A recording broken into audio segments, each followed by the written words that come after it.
datang untuk meminta kekuatan yang datangnya hanya daripada Tuhan. Dan biarlah Tuhan mencurahkan melalui pemberitaan firman pagi siang hari ini. Sebab kami tahu kami buta dan lemah, tetapi firman-Mu lah menjadi pelita dan terang bagi jalan kaki kami, yang terus membebaskan kami dan menghiburkan kami, yaitu pribadi Kristus yang akan terus memuaskan kami di dalam setiap pergumulan kami. Terima kasih ya Tuhan, ampuni segala dosa dan kesalahan kami, agar kami layak mendengarkan suara Kristus yang akan memberikan kami kekuatan dan jalan di dalam kehidupan kami. Terima kasih ya Tuhan, di dalam nama anak-Mu Tuhan Yesus Kristus yang memerintah bersama Bapa dalam persekutuan dengan Roh Kudus, kini dan sepanjang masa satu-satunya Allah yang benar kami berdoa. Haleluya. Amin. Shalom Bapak Ibu. Shalom. Salam dulu kiri kanan, katakan saya sukacita sekali melihat engkau di rumah Tuhan. Ya, terima kasih teman-teman pelayan altar. Silakan duduk, puji Tuhan. Yang baru bertemu, ya boleh polo-polo sedikit, tapi perempuan sama perempuan, laki-laki sama laki-laki saja ya. Yang suami istri boleh, ya. Puji Tuhan. Sekali lagi shalom. Ada sukacita? Puji nama Tuhan. Tuhan Yesus baik. Ya, hari ini kita kembali lagi akan membahas tentang pergumulan kita ya Bapak Ibu ya. Pergumulan, tantangan. Dan minggu lalu kita belajar tentang pribadi siapa? Yohanes. Yohanes Pembaptis, saat dia lemah, dia bertanya kepada Tuhan. 2 minggu lalu kita belajar dari siapa Bapak Ibu? Ada 2 kisah dari murid-muridnya dan Lazarus. Yes ya. Mari Bapak Ibu, setiap firman yang sudah ditaburkan jangan lupa-lupa ya Bapak Ibu ya. Karena itulah yang menjadi kekuatan ya. Bukan uang kita, bukan segala hal yang kita miliki, hanya firman Tuhan lah yang menjadi kekuatan di dalam kehidupan kita. Amin. Hari ini kita akan belajar bahwa saat kita bergumul kadang kita iri hati sama orang yang tidak takut akan Tuhan, iya enggak? Betul ya? Setuju? Kita lihat orang lain hidupnya enggak beres tapi hidupnya oke-oke aja, diberkati aja dan kita jadi iri hati. Itulah yang dialami oleh salah satu hamba Tuhan bernama Asaf. Ada yang kenal Asaf? Belum kenalan? Belum kenalan ya? Asaf itu salah satu pelayan. Kalau zaman sekarang mungkin worship leader ya. Zaman sekarang itu worship leader. Dia adalah salah satu pelayan Tuhan dia seorang pemuji dan penyembah di masa Raja Daud. Dan dia melihat sekelilingnya orang jahat kok tetap diberkati dan dia yang melayani ternyata bergumul, kesakitan. Dan mungkin itu juga pertanyaan Bapak Ibu hari-hari ini. Kenapa ya saya mengikut Kristus, saya mengikuti Allah yang benar, tapi pergumulan saya tetap ada. Sementara orang yang gak ibadah, mungkin saldo di ATM-nya 10M. Gak masalah sama mereka, kita mungkin agak pontang-panting untuk bekerja. Atau mungkin yang lain oke, sehat-sehat aja, tapi saya melayani, tapi kok saya sakit. Ya, banyak hal yang akan kita pelajari hari ini. Mari kita buka kebenaran firman Tuhan dalam Mazmur 73. Ya, ini adalah Mazmur yang sangat jujur, yang isinya marah-marah. Ya, minggu lalu mungkin Bapak Ibu saya suruh berdoa kepada Tuhan, mungkin ada juga yang isinya doanya marah-marah, tidak terlalu beda dari Asaf ini. Kalau Bapak Ibu sudah dapat ayat firman-Nya, mari kita bangkit berdiri. Mazmurnya agak panjang, saya tidak bisa membelah-belah karena semuanya satu kesatuan. Dan akan menyampaikan isi hati kita dengan baik. Dan saya percaya Tuhan akan mengubahkan hati kita yang terluka itu, amin. Puji Tuhan. Saya rasa kita boleh baca bersama-sama. Anggaplah ini seperti doa Bapak Ibu. Ya, apalagi Bapak Ibu yang mungkin sedang iri hati kepada orang yang tidak takut akan Tuhan. Dengan judul pergumulan dan pengharapan. Kita baca sama-sama, jangan saling mendahului ya Bapak Ibu. Ada 28 ayat, agak panjang tetapi diserap dengan baik. Mazmur Asaf 1, 2, 3. Sesungguhnya Allah itu baik bagi mereka yang tulus hatinya, bagi mereka yang bersih hatinya. Tetapi aku sedikit lagi maka kakiku terpeleset, nyaris aku tergelincir. Sebab aku cemburu kepada pembual-pembual, kalau aku melihat kemujuran orang-orang fasik. Sebab kesakitan tidak ada pada mereka, sehat dan gemuk tubuh mereka. Mereka tidak mengalami kesusahan manusia, dan mereka tidak kena tulah seperti orang lain.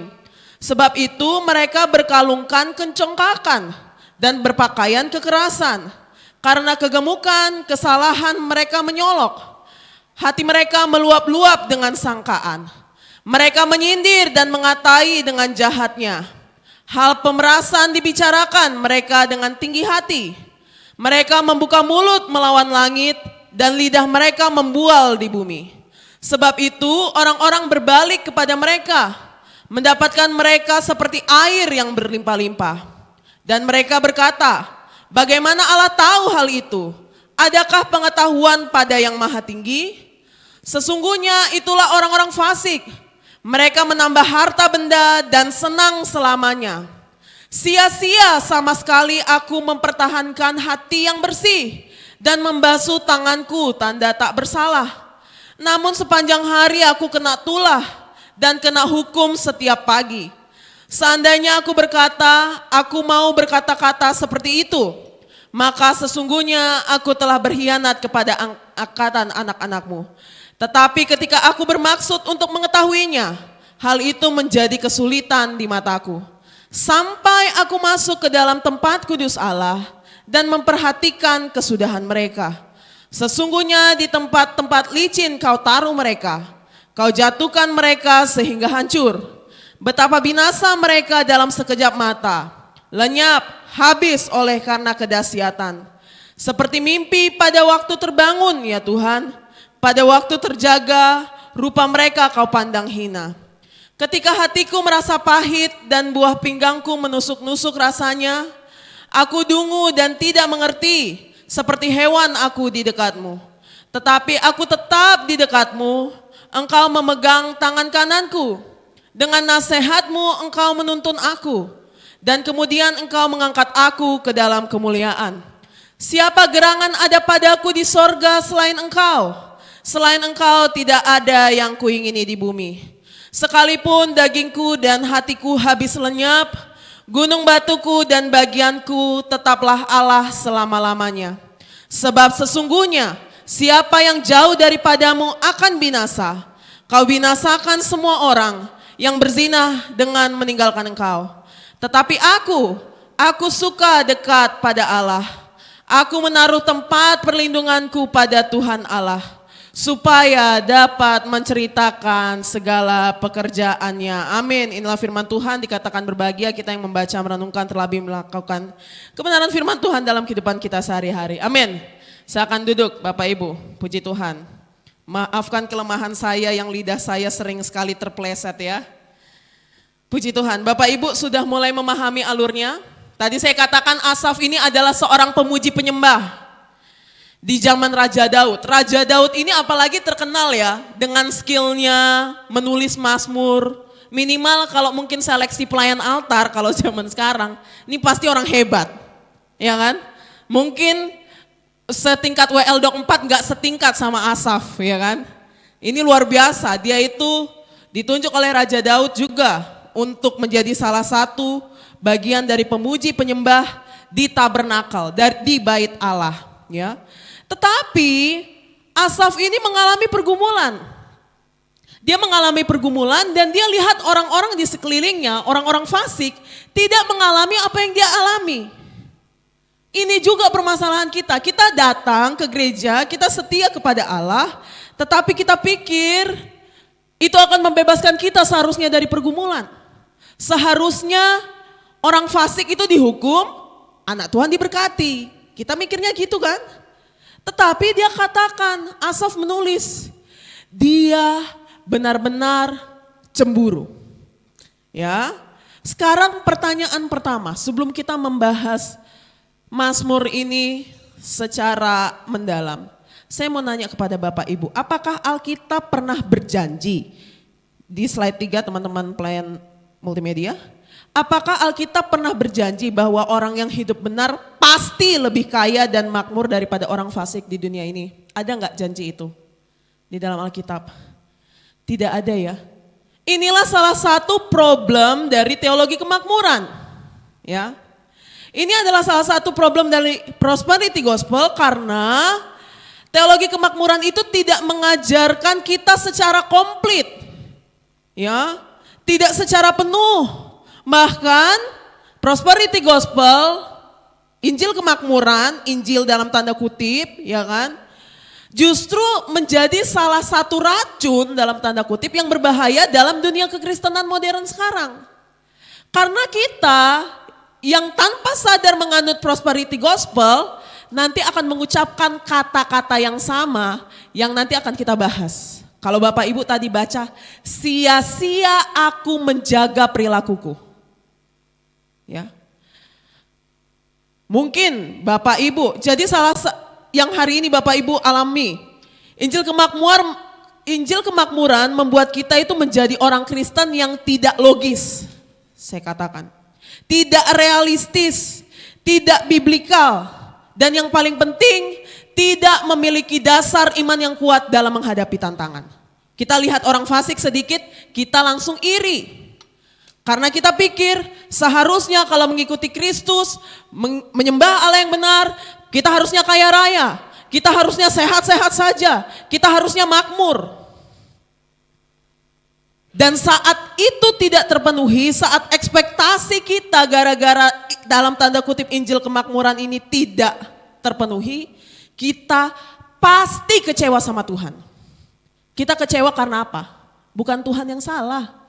Kita sendiri yang punya ekspektasi yang berdasarkan dari iman yang tidak benar. Iman yang misalnya ditiupkan angin langsung terbang. Itu yang tadi katakan sia-sia. Ya. Jadi Bapak Ibu sendiri setuju juga ya, kalau misalnya Alkitab tidak pernah berjanji kalau orang yang hidup benar pasti lebih kaya, pasti lebih makmur daripada orang-orang fasik. Ya, sekarang kita coba bagaimana ya, kenapa maksudnya begini, kenapa langsung keras pembukaannya. Harusnya kan kita mengekspektasikan apa yang baik daripada Tuhan, iya, tapi kita lihat dulu, kita harus belah dulu hati kita sama seperti si Asaf ini. Next. Asaf berkata begini, Mazmur Asaf dia berkatakan gini, sesungguhnya Allah itu baik bagi mereka yang tulus hatinya, bagi mereka yang bersih hatinya. Pertanyaannya, apakah memang Tuhan hanya baik kepada orang yang baik? Coba. Apakah Tuhan hanya baik kepada orang yang baik? Tidak, dia pun bahkan baik kepada orang yang jahat. Dia memberikan matahari yang sama kepada jemaat Dok 4 dengan orang yang penjahat kelas kakap di luar sana, pembunuh di luar sana. Dia memberikan oksigen yang sama kepada kita dan juga orang yang paling berdosa, mungkin nggak tahulah siapa yang kriminal tingkat tinggi, yang mungkin pengedar narkoba dan segala macam. Dia memberikan oksigen yang sama. Jadi apa maksudnya ini? Sesungguhnya Allah itu baik bagi mereka yang tulus hatinya, bagi mereka yang bersih hatinya. Contoh begini. Bapak Ibu saya yakin punya anak-anak di sini, ya. Tidak semua yang diminta oleh anak Bapak Ibu sesuai dengan kebutuhan mereka. Ya, saya kasih contoh. Misalnya, contoh mungkin Ciel, dia sampai sekarang belum kami kasih es krim dan coklat dan segala macam. Bahkan kami nggak kasih dia HP sama sekali. Kemarin opungnya kasih HP, tapi HP-nya pun bukan yang nyala. HP beneran tapi nggak nyala sama sekali. Jadi dia itu berimajinasi lah kayak gini. Walaupun cuma imajinasi dia juga jadi diam. Akhirnya diambillah sama papanya. Nangis dia meronta-ronta. Dan dia kesal sekali sama bapaknya. Menurut Bapak Ibu saat itu dia pasti pikir bapaknya jahat kan. Paham? Karena dia nggak memahami. Jadi next. Saya mau katakan kita baru benar-benar bisa memahami konsep kebaikan Allah dengan benar saat hati kita itu tulus dan bersih. Kata ayat 1. Karena kalau kita pikir Allah itu jahat, Allah itu tidak baik, yang salahnya itu bukan Tuhannya tapi hati kita yang error. Segala sesuatu yang diminta oleh anak kita, misalnya anak umur 2 tahun minta ciki karena dia lihat temannya makan ciki. Kalau kita larang, mereka akan menganggap kita jahat. Tetapi kita melihat jauh 10-15 tahun apa gunanya ciki ini untuk tubuh anak 2 tahun. Tetapi anaknya ini akan berontak, akan nangis dan segala macam. Si Riel ada sempat ngambek sama papanya. Tapi kita peluk dia, kasih dia pengertian. Akhirnya dia mulai memahami. Kita jelaskan sama dia, Ciel karena Ciel pegang ini, Ciel jadi diam-diam, gak cerewet lagi. Makanya Bapak Ibu kalau tanya kenapa dia kayak begini, karena begitu agak strict yang kami didik kepada Ciel. Jadi Ciel soalnya nggak ngobrol-ngobrol lagi kalau Ciel pegang itu. Nah dia tuh mulai diolah tuh hatinya, dia mulai ngerti. Oh papa mama saya hanya mau saya bisa main-main sama papa mama saya. Jadi saya nggak butuh HP walaupun HP-nya cuma HP pura-pura. Dia mulai ngerti. Akhirnya dia mulai menerjemahkan, oh sebenarnya papa mama saya baik karena saya mau diajak main. Tapi waktu pertama diambil, dia pasti kira papa mamanya jahat. Demikian juga dengan kita. Bapak Ibu mulai paham maksud tulisan saya di sini. Kita baru mulai mengerti kalau Tuhan itu baik, kalau hati kita sudah benar-benar dimurnikan. Terus kita akan bilang, oh gitu toh maksud Tuhan. Karena kalau saat kita katakan Allah itu tidak baik, pasti ada di dalam hati kita yang salah. Ekspektasi yang tidak terpenuhi, yang tadi kita tanya, kok orang lain itu diberkati, saya nggak diberkati. Mulai paham? Itu sudah contoh yang baik, ya itu saya sudah agak berusaha sekali Bapak Ibu. Apa ya yang menjelaskan ayat 1 ini? Supaya Bapak Ibu tidak mengira Tuhan hanya baik sama gembala, Tuhan hanya baik sama pelayan, Tuhan hanya tidak baik sama jemaat. Jadi Bapak Ibu termotivasi jadi pelayan supaya Tuhan baik sama Bapak Ibu. Gak gitu, tidak penuh konsepnya. Tuhan itu selalu baik, amin. Mau kita jahat, mau kita baik, Tuhan tidak bisa menyangkal dirinya. Dia adalah Allah yang baik. Ya. Jadi akhirnya masuklah, sudah memahami ayat 1, masuklah ayat kedua. Ya. Next. Tetapi aku sedikit lagi, maka kakiku terpleset, nyaris aku tergelincir. Nah, mulai nih. Dia mulai lihat sekelilingnya. Tuhan itu baik bagi orang yang tulus hatinya, yang benar-benar bisa melihat kebaikan Tuhan. Terus dia katakan, saya hampir tergelincir karena apa? Dia katakan, aku cemburu. Saya cemburu sekali kepada orang-orang jahat. Saya melihat orang-orang fasik itu diberkati.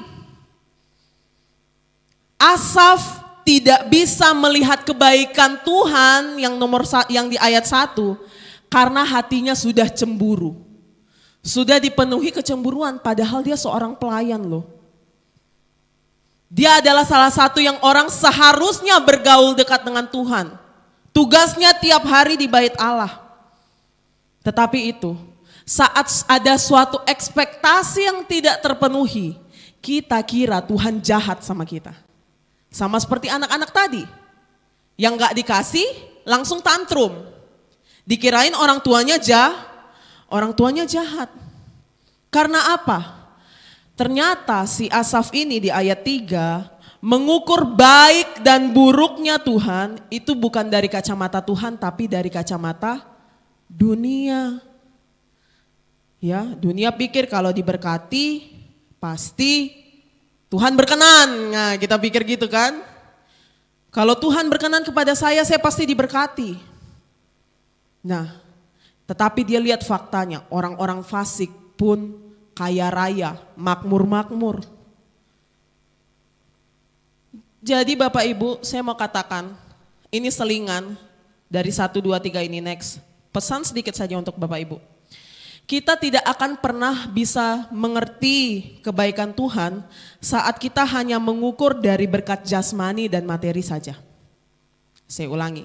Bapak Ibu tidak akan pernah bisa benar-benar mengerti, tidak akan pernah bisa benar-benar melihat kalau Bapak Ibu hanya mengukur kasih Tuhan dari yang bisa Bapak Ibu lihat. Uang, kesehatan, materi, cita-cita, anak-anak muda, 1 miliar pertamamu di umur berapa? Kita mulai merasa down, seakan-akan harga diri kita jatuh kalau umur 25 saya belum punya 1 miliar. Itu yang sedang dihotbahkan dunia bagi kita sekarang ini toh.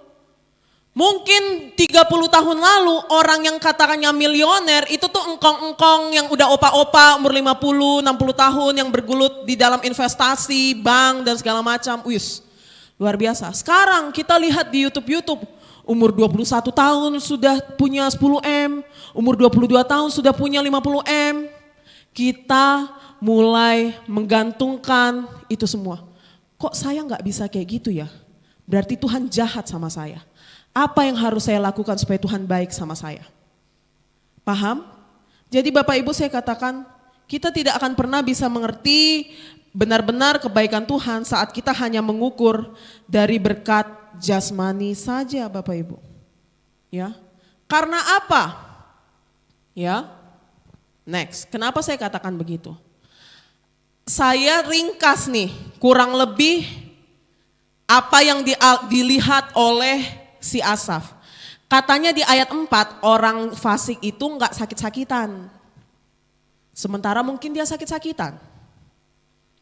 Orang fasik itu enggak mengalami kesusahan dan tulah di ayat 5 ini saya hanya ringkas ya. Bapak Ibu bisa catat, bisa foto, renungkan lagi di rumah. Terus dia katakan orang fasik ini congkak-congkak semua. Congkak itu apa bahasa zaman now-nya? Sombong. Ya. Terus mereka itu makmur dan bahagia sekali. Ya. Orang fasik itu populer. Orang mengejar-ngejar mereka. Di ayat 10 itu, saya lupa tulis. Di ayat 10, orang-orang berbalik kepada mereka. Orang-orang fasik itu populer. Terus mereka itu nambah terus harta benda mereka dan mereka senang selamanya. Itu yang dilihat oleh Asaf. Apakah Bapak Ibu lihat itu juga hari-hari ini? Orang jahat semakin jahat tapi mereka semakin kaya. Orang benar mungkin yang miskin semakin miskin dan semakin miskin. Ya. Padahal nih mereka itu arogan loh kepada Tuhan.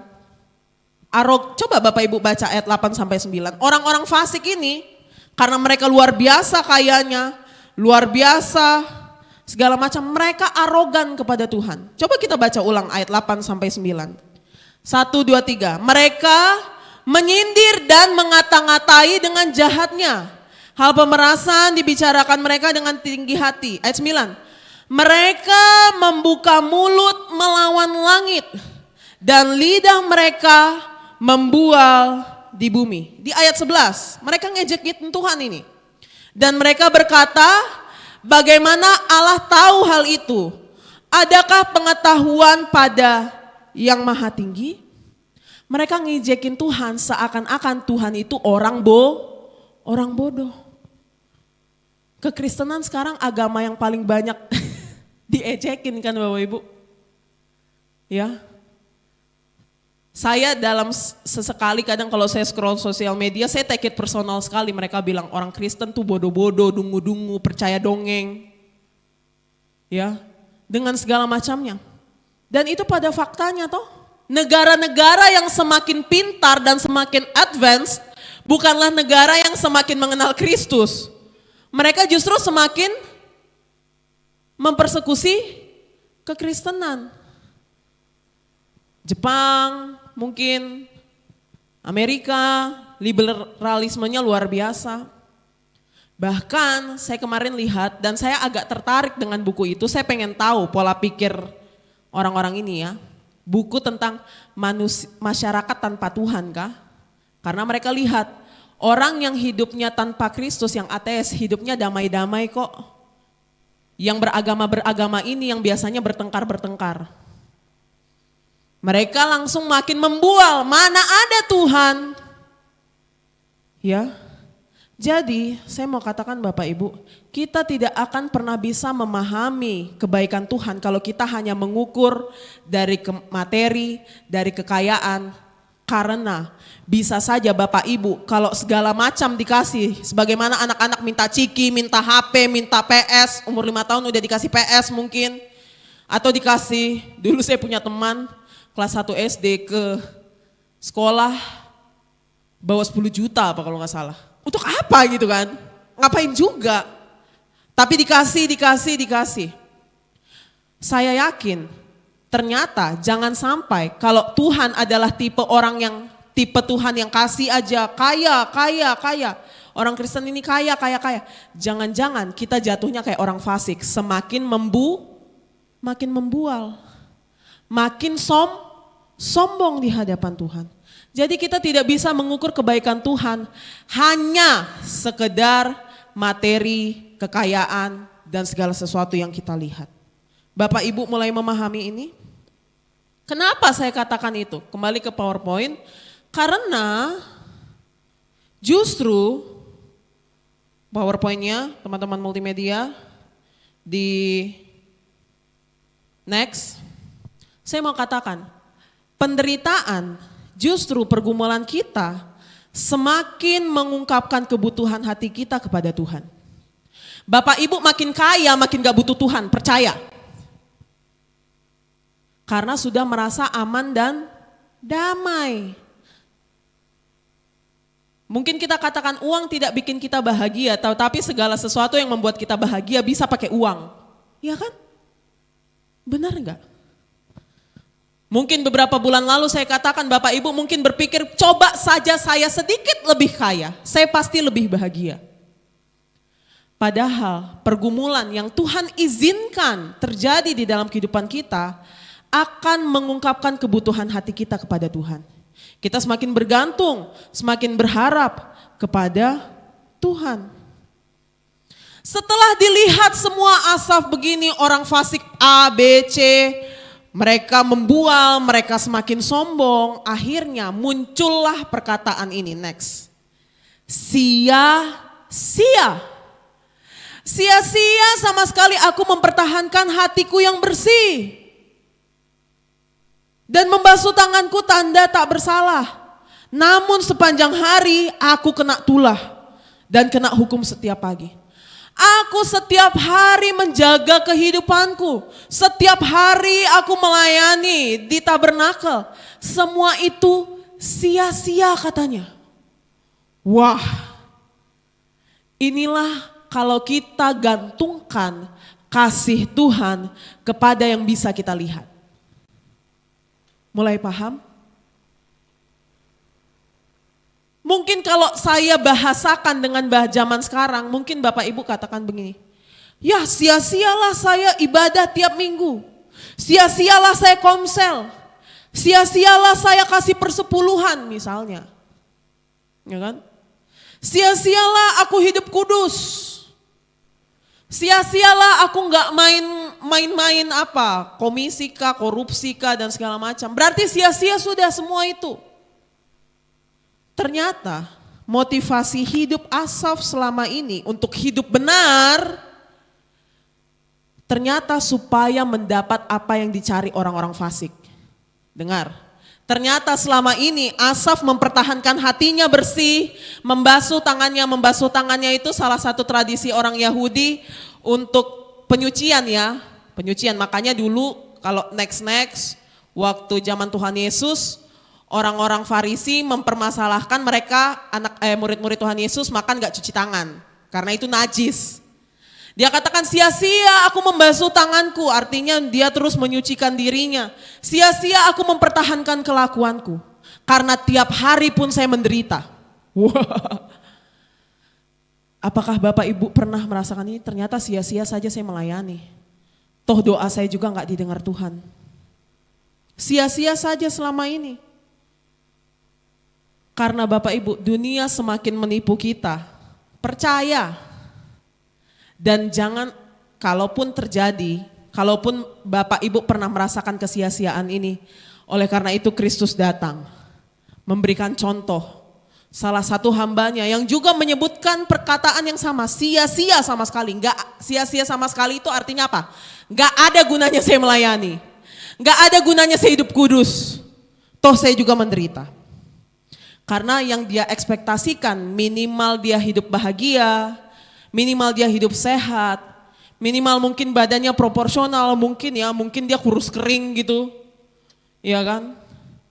Dia katakan apa yang dia ekspektasikan dalam pengiringannya akan Tuhan, saat tidak dia dapat dia katakan sia-sia semua. Sekarang saya mau nanya, next. Saya mungkin tidak bertanya, Bapak Ibu, apakah Bapak Ibu hidup benar? Ya, mungkin dengan kasih karunia Allah, saya yakin Bapak Ibu setidak-tidaknya berusaha untuk hidup di dalam kebenaran firman Tuhan. Tetapi ada pertanyaan yang jauh lebih penting hari ini, untuk hari ini. Kenapa Bapak Ibu hidup benar? Kenapa Bapak Ibu melayani? Apakah mau mengejar yang sama seperti Asaf? Dan saat tidak terpenuhi, percaya saat ada tantangan datang, Bapak Ibu akan katakan sia-sia saya melayani di Dok 4. Paham? Sekarang saya mau tanya, mengapa Bapak Ibu hidup benar saat ini? Kenapa Bapak Ibu naik mimbar? Kenapa Bapak Ibu ngasih persembahan? Atau mengapa Bapak Ibu kasih persepuluhan? Apakah untuk mengharapkan sesuatu dari Tuhan? Atau sebagai bentuk ucapan syukur Tuhan sudah memberkati kita? Harus kita renungin. Atau mengapa Bapak Ibu tidak memberikan persepuluhan? Mungkin Bapak Ibu lihat orang fasik di luar sana, mereka kan gak pernah kasih perpuluhan, diberkati aja. Harus kita bedah ini. Kenapa Bapak Ibu melakukan yang Bapak Ibu lakukan? Apakah ada ekspektasi tertentu kepada Tuhan? Atau menganggap remeh bahwa Tuhan pun tidak akan, ya sama aja. Mau kasih persembahan atau gak kasih persembahan sama aja. Orang jahat di luar sana mereka gak pernah kasih persembahan kok. Diberkati aja. Atau Bapak Ibu memberikan persepuluhan, karena apa? Nah, apakah sebagai bentuk ucapan syukur? Atau takut kena tulah? Mulai paham maksud saya? Supaya hati kita semakin dibedah. Kenapa kita melakukan hal yang kita lakukan? Kenapa Bapak Ibu melayani? Apakah supaya dipuji orang? Supaya dihormati orang? Dan ternyata Bapak Ibu tidak mendapatkan penghormatan itu, Bapak Ibu pasti akan katakan, sia-sia saya di Dok 4 ngapain? Tidak dihargai saya, pindah lagi gereja. Ada ekspektasi tertentu di gereja lain, pindah lagi. Ya, Bapak Ibu kok ketawa sih Ibu? Ya, sekarang saya mau tanya, mengapa Bapak Ibu melakukan apa yang Bapak Ibu lakukan? Atau Bapak Ibu kenapa tidak melakukan apa yang tidak Bapak Ibu lakukan? Ya, coba kita bedah, apakah ternyata kita mengejar yang tadi, kita lihat orang fasik, orang jahat, akhirnya kita iri. Atau Bapak Ibu ngapain ibadah sekarang? Mungkin ada yang isi absen, mungkin ada yang takut kena tulah gitu kan. Misalnya Bapak Ibu pernah satu kali gak ibadah raya, besoknya mobilnya lecet, oh ini gara-gara aku gak ibadah ini kemarin. Mungkin ya kan? Sering gak kayak gitu? Besok aku ibadah lah. Pokoknya mau datangnya udah deket-deket firman gak apa-apa, yang penting datang ibadah. Minimal minggu depan mobil saya gak lecet. Bapak Ibu memperlakukan Tuhan kayak gitu loh. Paham maksud saya? Giliran misalnya, aduh saya lagi sibuk sekali minggu ini. Besok, atau Bapak Ibu mau ada menang tender proyek minggu depan, oh hari ini saya harus luar biasa. Pokoknya saya harus puasa. Saya harus datang ibadah raya pagi dan malam. Hari Selasa ada PKB, saya datang nanti PKB. Supaya apa? Supaya menang tender.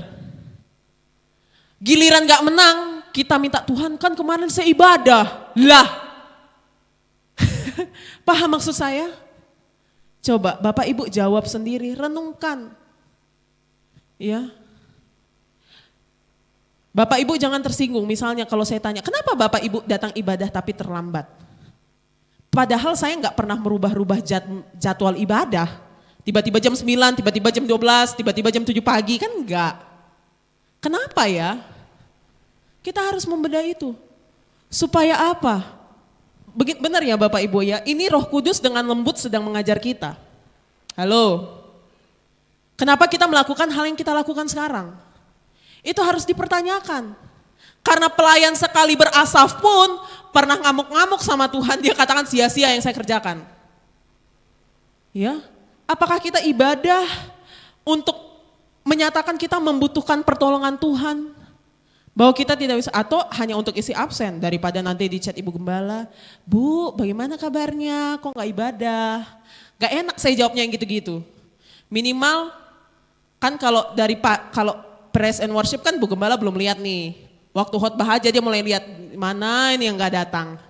Ya mungkin saya datangnya persembahan misi lah. Ya bisa jadi kayak begitu. Tetapi Kristus, Roh Kudus sedang mengajar kita dengan lembut ini. Kenapa kamu mengerjakan apa yang kamu lakukan? Ya, apakah karena kita benar-benar membutuhkan Tuhan atau kita hanya sekedar mengekspektasikan sesuatu dari Tuhan? Itu dua hal yang sangat berbeda. Ya, tapi itulah Tuhan. Saya katakan kadang kalau misalnya ada sesuatu terjadi di jemaat Dok 4, misalnya ada pergumulan apa, saya tarik nafasnya itu panjang sekali.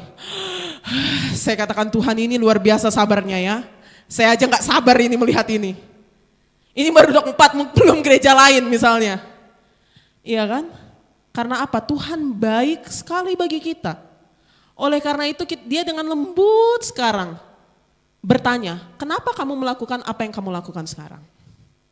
Ya, supaya kita semakin diubahkan hatinya. Diubahkan oleh kebenaran firman Tuhan. Jadi dikatakanlah sia-sia. Saya mau katakan Bapak Ibu, pergumulan itu adalah sesuatu yang terus terjadi di dalam kehidupan kita. Mau besar, mau kecil, mau cepat, mau lama, pergumulan itu tetap ada. Karena apa? Itu adalah akibat dari dosa. Penderitaan itu bukan inisiatif Tuhan.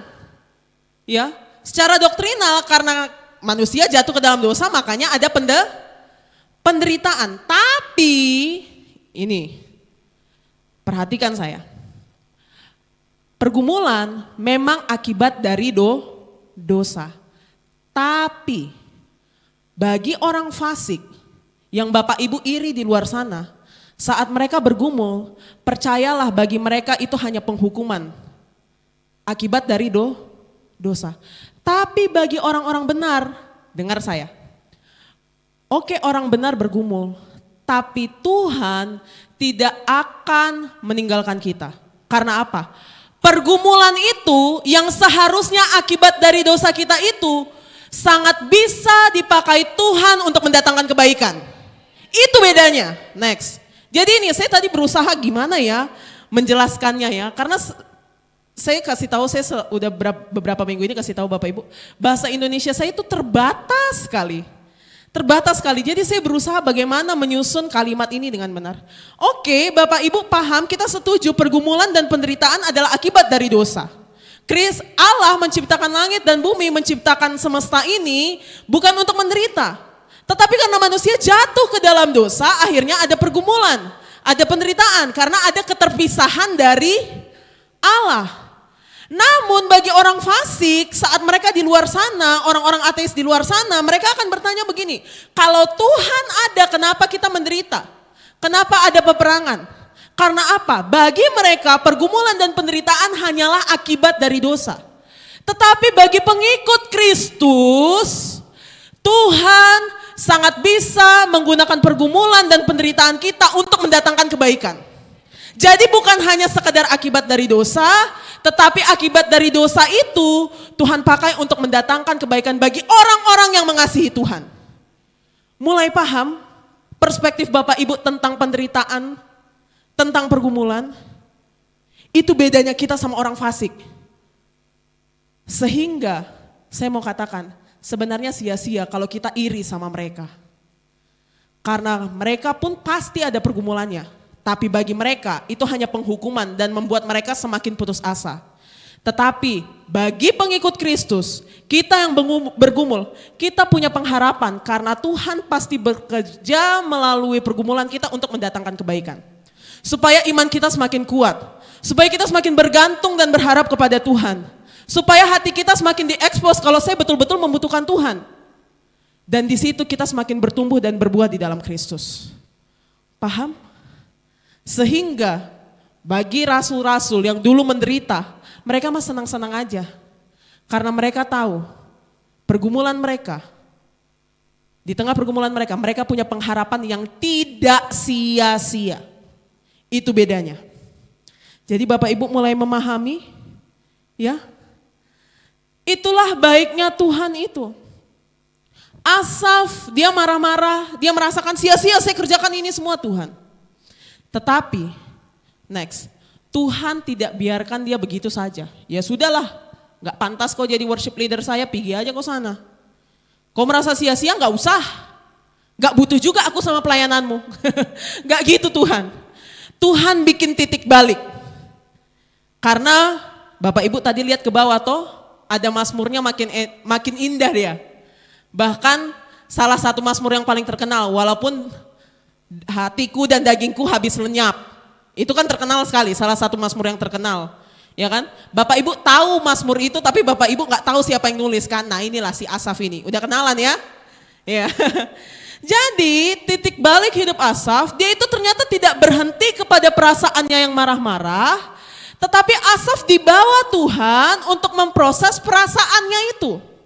Minggu lalu saya katakan Bapak Ibu yang ragu, Bapak Ibu yang takut, Bapak Ibu yang bergumul, kita bisa tanya segala hal kepada Tuhan. Dan Kristus dan Allah pasti mendengarkan karena pengerbuatan Kristus. Ya, saya sudah bahkan bikin itu di Reels Instagram. Ya, kita bisa berseru-seru kepada Tuhan karena Kristus dulu berseru-seru kepada Bapaknya dan Bapaknya nggak berjawab. Tetapi sekarang kita berseru-seru kepada Tuhan, Tuhan menjawab karena Kristus. Ya. Nah, mulai nih ada titik balik. Tetapi kita tidak hanya berseru-seru sebagaimana Asaf dia katakan sia-sia sudah. Mungkin minggu lalu Bapak Ibu saya suruh berdoa, Bapak Ibu ada yang doanya marah-marah. It's okay, Tuhan dengar. Tuhan dengar kekecewaanmu. Tetapi percayalah, ini kelanjutannya. Kristus enggak hanya biarkan engkau marah-marah, Kristus enggak hanya bikin engkau ngamuk-ngamuk, Kristus tidak hanya bikin engkau menangis, tetapi Kristus membawa perasaanmu yang hancur itu untuk berproses bersama Tuhan. Bagaimana caranya? Ya, next. Nah, ayat 15 nih mulai agak berubah nih. Karena apa? Seandainya dia berkata seperti itu katanya. Seandainya aku berkata aku mau berkata-kata seperti itu.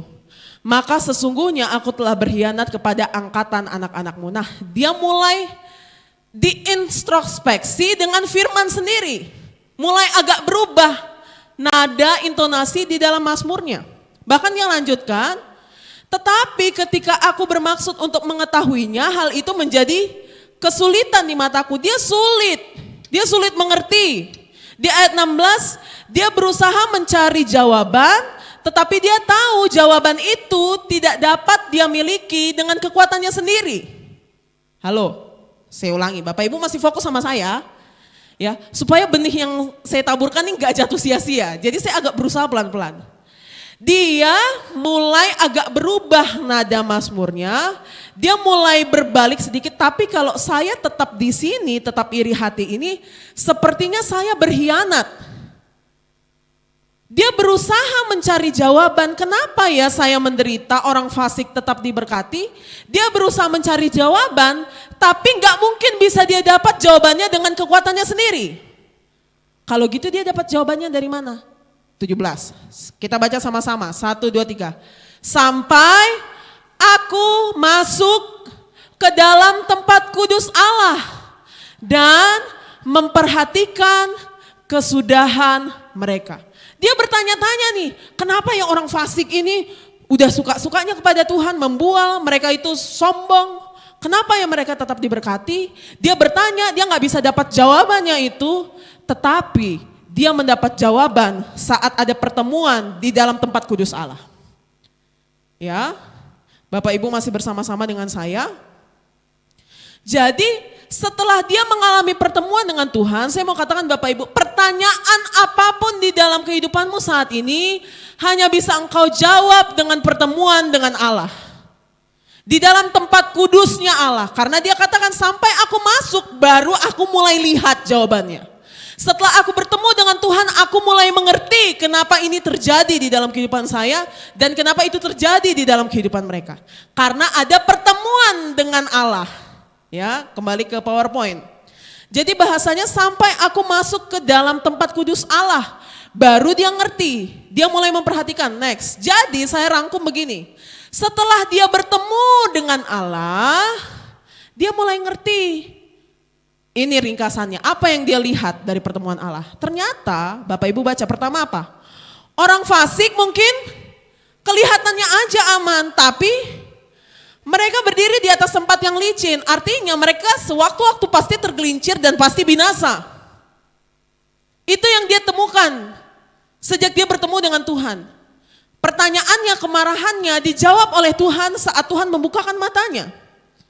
Dan dia lihat di ayat 19 sampai 20, ternyata kesuksesan orang fasik itu hanya sementara.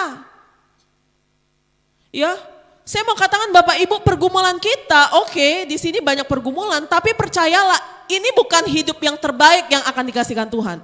Karena kehidupan kita jauh lebih indah saat kita sudah menyelesaikan pertandingan kita di sini. Tetapi dibagi kehidupan orang fasik, oke, mereka sukses, tapi hanya untuk di sini aja. Next, mereka nggak akan merasakan kesuksesan sedikit pun, setai kuku pun, seujung apapun kuku kita, tidak akan mereka rasakan. Jadi ternyata si Asaf ini melihat kesuksesan orang fasik itu ternyata hanya sementara. Dan bahkan penghakiman pasti akan datang. Karena apa? Bukan karena Allah kejam, melainkan karena Allah juga Maha adil. Jadi dia mulai terbuka nih matanya. Kapan matanya terbuka? Saat dia masuk ke dalam tempat kudus Allah. Next, jadi saya mau katakan Bapak Ibu, tempat kudus, tempat hadirat Allah memulihkan penglihatan Asaf. Karena selama ini matanya dikaburkan dengan orang fasik yang sukses, orang fasik yang membual, tapi di tempat kudus Allah saat ada pertemuan dengan Allah, matanya mulai dipulihkan. Bahwa yang kamu lihat itu, yang kamu cemburu itu tuh semu semuanya.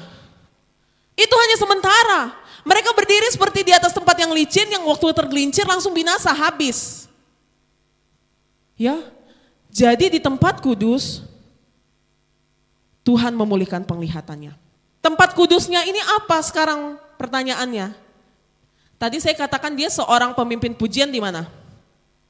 Di tabernakel ya. Next, saya hanya brief saja tetapi supaya ada maksud saya kenapa saya harus membahas ini. Tabernakel itu Bapak Ibu kurang lebih, saya hanya meringkas saja, tempat kurban dipersembahkan. Ya. Orang Israel mereka datang untuk menebus dosa mereka. Bapak Ibu bisa buka di Imamat 1 sampai 7.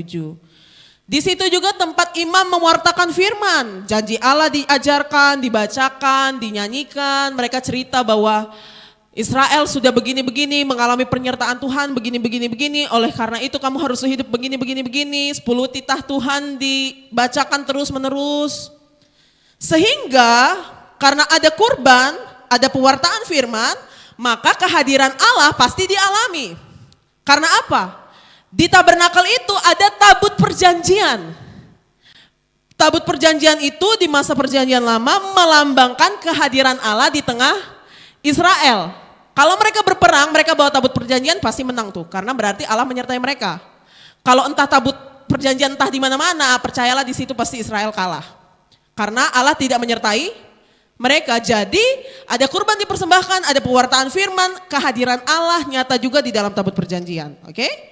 Dan di tempat tabernakel pun ada praise and worship, ada pujian dan penyembahan kepada Allah. Ya, mereka mendengar firman, mereka memuji Allah, mereka bermazmur. Dan itulah salah satu tugas si Asaf. Di dalam 1 Tawarik 16, dia itu pemimpin paduan suara, dia main simbal, dia yang menyanyikan lagu syukur, ya pelayan altar lah dia. Kita bisa katakan pelayan altar pada zamannya. Di tabernakel inilah kehadiran Tuhan membukakan mata Asaf. Bahwa yang kamu cemburui itu semua hanyalah sia-sia. Sekarang pertanyaannya, next, itu kan Asaf, gimana sama kita? Sekarang bagaimana pandangan kita mengenai pergumulan itu mulai dipulihkan? Iya kan? Karena kan sekarang kita nggak ke tabernakel nih. Kita kan nggak bawa-bawa kurban nih. Di mana kita bisa bertemu Tuhan dong? Sekarang bagaimana pandangan kita saat Bapak Ibu mulai merasa cemburu kepada orang jahat, mulai merasa sia-sia Bapak Ibu berbuat baik, mulai Bapak Ibu merasa sia-sia mengikuti Tuhan, Bapak Ibu mulai merasa sia-sia beribadah, bagaimana Bapak Ibu punya pandangan mulai dipulihkan oleh Tuhan? Karena apa? Bagaimana caranya? Saya mau katakan, tabernakel adalah sudah digenapi di dalam Kristus. Nah, ini dia gospel connection-nya. Hubungannya dengan kita sekarang bagaimana kita menghidupi Injil. Karena tadi saya katakan di tabernakel lah tempat korban itu diberikan ya kan untuk penghapus dosa. Kristus sendiri sekarang korbannya. Betul ya? Dia sudah mati, sudah bangkit bagi kita. Melalui kehidupan dan kematian dan kebangkitannya, dia sudah sebagai korban bagi kita. Setuju? Kemudian sang firman itu, tadinya tabernakel, di situ tempat ada pemberitaan firman. Sekarang sang firman itu bahkan sudah menjadi jalan. Dia bukan hanya mewartakan firman, tetapi dialah sang firman yang menjadi imam juga. Memberitakan keselamatan yang tersedia di dalam dia. Dia katakan, akulah jalan kebenaran dan hidup. Kamu akan hidup, kamu dipelihara oleh Tuhan karena aku, kata Kristus. Ya. Kemudian di dalam Kristus kehadiran Allah juga dialami karena dia apa? Dia Allah Immanuel, Allah yang menyertai kita. Kita bukan lagi nyari-nyari sekarang tabut perjanjian ada di mana, Bapak Ibu, please hello. Karena itu semua sudah digenapi di dalam Kristus. Kita kan hobi banget ya konspirasi itu sekarang tabut Musa itu sekarang ada di mana? Di mana? Bapak Ibu ngapain nyari-nyari itu? Karena itu hanya gambaran loh daripada Kristus. Kehadiran Allah sudah dipenuhi di dalam Kristus. Sang firman menjadi manusia dan berdiam di antara kita. Ya, sebentar lagi di tanggal 30 kita mulai masuk ke minggu Advent pertama ya Bapak Ibu. Persiapkan, kita akan memasuki minggu Advent. Minggu depan adalah minggu terakhir kita bahas tentang pergumulan. Di minggu depannya kita sudah masuk di minggu Advent pertama.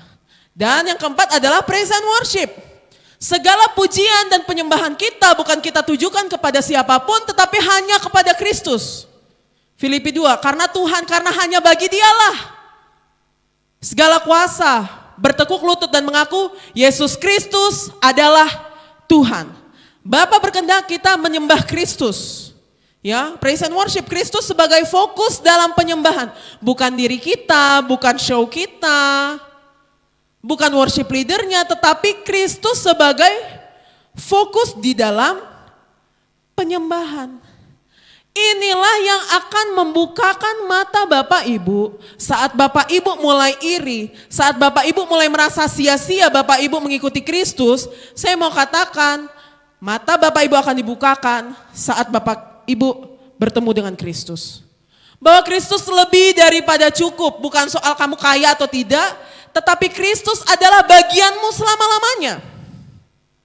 Nanti di Mazmur yang terakhir, di ayat-ayat terakhir. Jadi, makanya saya tambahkan di situ slogan kita sekarang ya, Christ for you.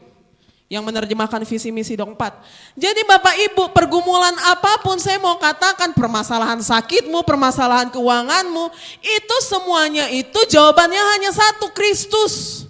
Dan itu cukup. Tadi sudah Bapak Ibu baca toh Mazmur, bagianku adalah Allah selama-lamanya. Ya. Jadi Kristus penggenapan, sang penggenapan ini yang kembali mengarahkan pandangan kita. Bapak Ibu melihat dunia di luar sana, Bapak Ibu melihat penderitaan atau orang fasik luar biasa, sukses-sukses. Mereka punya 10M, 15M, 50M. Sementara Bapak Ibu mungkin bergumul, saat bertemu dengan Kristus, mata Bapak Ibu kembali diselaraskan. Kamu ngapain lihat mereka? Itu hanya sementara. Aku loh yang kekal, kata Kristus. Paham? Dan di mana kita bisa bertemu? Sama juga di dalam ibadah, pemberitaan firman dan selalu sakramen. Itu nggak pernah saya lepaskan. Disinilah Bapak Ibu terus diselaraskan pandangannya. Di dalam peribadatan, makanya tadi awalnya saya tanya Bapak Ibu sekarang mau ibadah mau ngapain? Mau isi absen saja sekedar? Ya, ada jauh yang lebih indah daripada itu Bapak Ibu. Bapak Ibu datang ke sini mau ketemu Kristus. Karena di luar sana hanya sementara, Kristus itu kekal. Bagian kita selama-lamanya itulah bagian kita. Jadi saya mau katakan di dalam ibadah, di tengah doa 4, saat diberitakan firman, dilayankan sakramen dengan benar, di hadirat Allah, kita baca sama-sama, 1, 2, 3. Di hadirat Allah, iri hati Anda diubahkan, kepahitan Anda mereda, hati Anda dikoreksi. Pertemuan dengan Allah mungkin tidak langsung mengubah keadaan Anda, tapi pasti mengubahkan Anda. Yang Bapak Ibu perlu alami sekarang bukan keadaan yang berubah, Bapak Ibu yang diubahkan oleh Tuhan. Hati Bapak Ibu diubahkan, mata Bapak Ibu diselaraskan. Soal perubahan keadaan itu urusannya Tuhan. Jauh lebih penting engkau berubah dan bertumbuh di dalam Kristus. Amin. Pergumulan boleh ada, tetapi percayalah Kristus yang terus menyelaraskan. Jauh lebih penting kita diubahkan oleh Kristus. Soal berkat-berkat yang lain, itu bagiannya Tuhan. Itu urusannya Tuhan, bukan urusan kita. Karena kita tahu bagian Tuhan adalah Kristus selama-lamanya. Jadi saya mau kembali ingatkan Bapak Ibu, mari kita mulai menghargai, ubah pandangan kita tentang ibadah. Ubah pandangan kita bagaimana ibadah bukan hanya sekedar, ya kita pasti butuh, kita butuh diberkati, kita butuh makan, kita butuh uang, ya. Tetapi bukan hanya sekedar itu. Di mana pertemuan dengan Kristus, di situ ada perubahan. Di situ kita benar-benar mengalami Kristus saat ngapain? Saat firman dan sakramen. Itu puncaknya Bapak Ibu.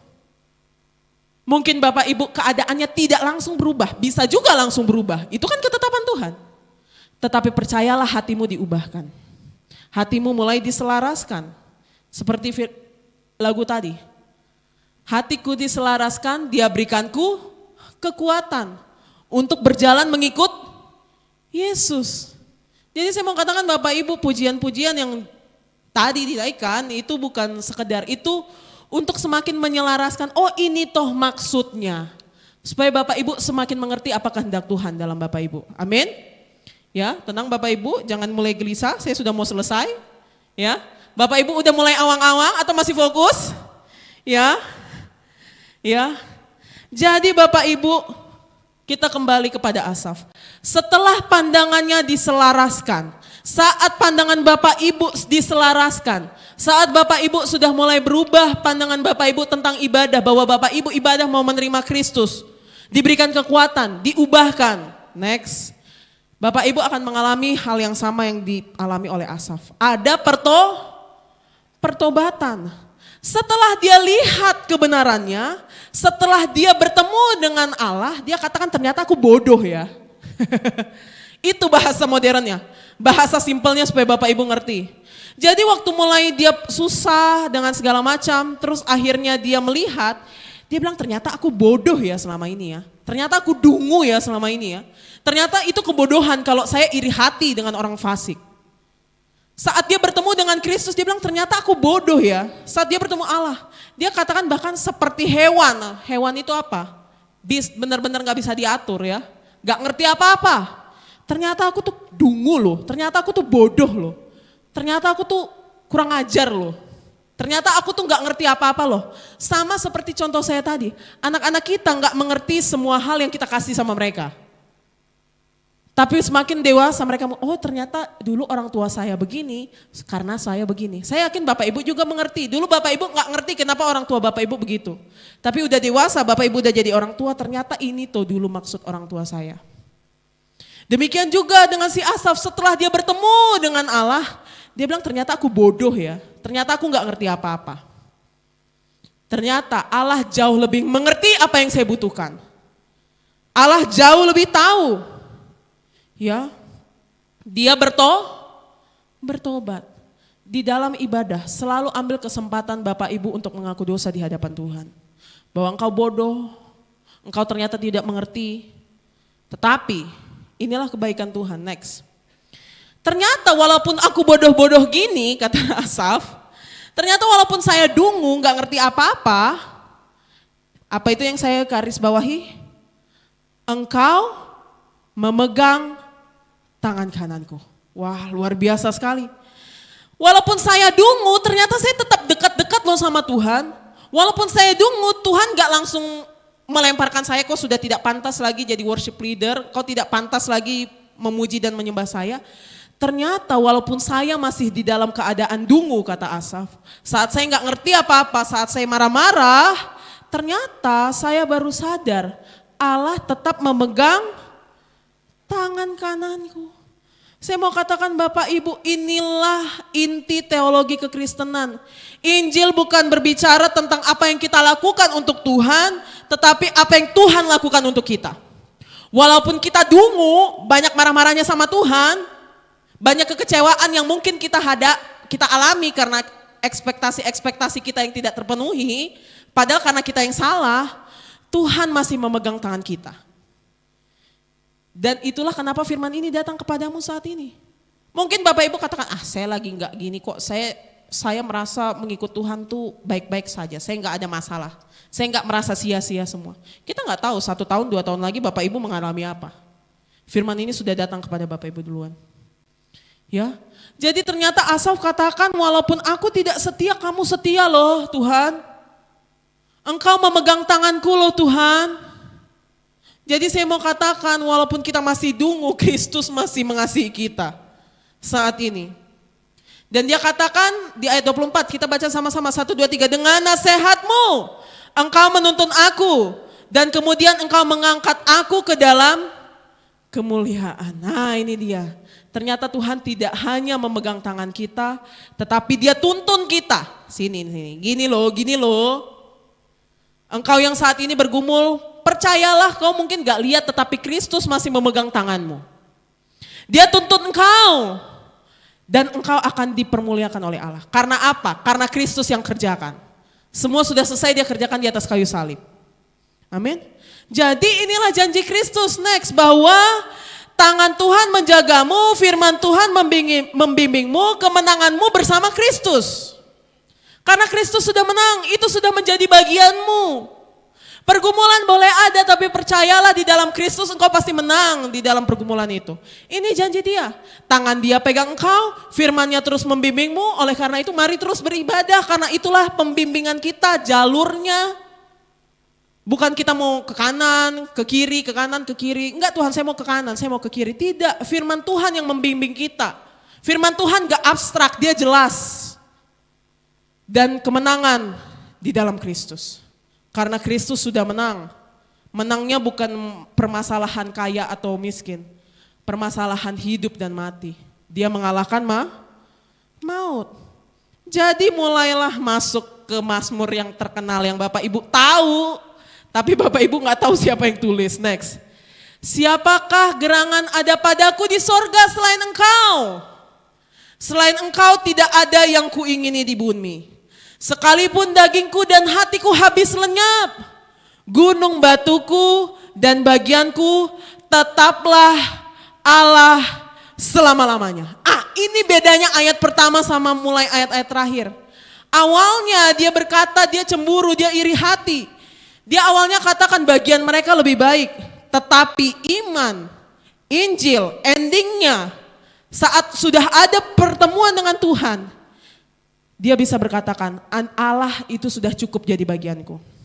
Allah sendirilah yang menjadi bagianku. Oke, orang lain punya kekayaan dan segala macam, aku punya Tuhan. Bagianku Tuhan, dan bagianku ini tidak akan pernah bisa diambil orang lain. Amin. Bapak Ibu masih memahami, masih bersama dengan saya? Jadi Bapak Ibu percayalah, bagian kita, bahkan dagingmu pun yang kamu miliki saat ini, habis lenyap sekalipun, kamu punya satu yang gak mungkin lenyap, Kristus.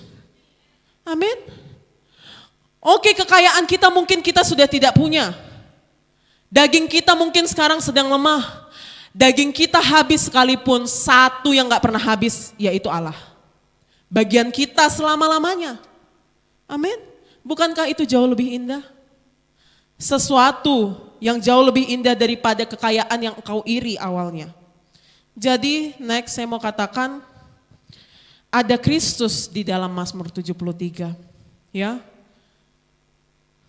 Percayalah Kristus, dialah yang menggenapi bait suci. Dialah bait suci yang sejati. Dia menderita walaupun dia orang benar, sama toh seperti yang dialami Asaf. Tapi yang kita alami itu hanya kulit-kulitnya. Kristus pun sudah lebih dahulu menderita. Dan penderitaannya itu membalikkan keluhan-keluhan kita sekarang. Yesus ditinggalkan oleh semua orang supaya kita tidak ditinggalkan, Bapak Ibu. Kristus mengalami proses salib, dia ditinggalkan oleh semua orang, murid-muridnya. Supaya apa? Supaya kita tidak ditinggalkan. Padahal kita harusnya yang mengalami ditinggalkan itu. Yesus menghadapi penderitaan, dia menghadapi ketidakadilan. Orang-orang jahat justru berlaku tidak adil kepada dia. Orang-orang berdosa loh yang bunuh dia, sementara dia tidak berdosa. Supaya apa? Supaya kita, demi kita, untuk keselamatan kita. Tangan yang sama yang dipaku di atas kayu salib, tangan yang sama yang memegang tanganmu sekarang. Amin. Jadi saat Bapak Ibu merasa hidup tidak adil, percayalah Kristus sudah lebih dahulu menanggungnya. Dia sudah lebih dahulu menghadapi ketidakadilan. Dan dia berjalan bersama-sama dengan engkau sekarang. Dialah kekuatanmu. Dia mengerti. Kembali lagi saya ingatkan, dia bukanlah imam yang tidak merasakan kelemahan kita. Sebaliknya, dia melakukan segalanya, hanya dia tidak berbuat dosa. Jadi saya tutup next. Silakan pelayan altar maju ke depan. Perjalanan iman bukanlah perjalanan orang percaya yang kuat ya. Jadi bukan karena kekuatanmu Bapak Ibu. Melainkan perjalanan orang percaya yang diteguhkan Allah, yang disertai Allah. Saya mau katakan Bapak Ibu, perjalanan imanmu bukan karena engkau orang yang kuat, tetapi karena perjalananmu diteguhkan oleh Allah, disertai oleh Allah. Anda tidak bertahan dari krisis rohani karena iman Anda kuat, justru karena juru selamat kita yang kuat. Ya. Dan tangan yang memegang Asaf adalah tangan yang sama yang dipaku di kayu salib untuk memegang Anda. Jadi kita akan nyanyikan lagu ini. Ya, selain kau tiada yang lain. Amin. Kita belajar memandang Kristus di dalam pergumulan kita. Makanya di Dok 4 hari-hari ini saya selalu katakan Christ for you. Kristus cukup bagimu. Bagian kita selama-lamanya adalah Kristus. Ya. Jadi mari, Bapak Ibu, engkau, saya berikan waktu agar engkau melihat keindahan Tuhan. Sebelum kita bersekutu dengan tubuh dan darah Tuhan, yang akan terus memberikan kita kekuatan di dalam menjalan pergumulan kita.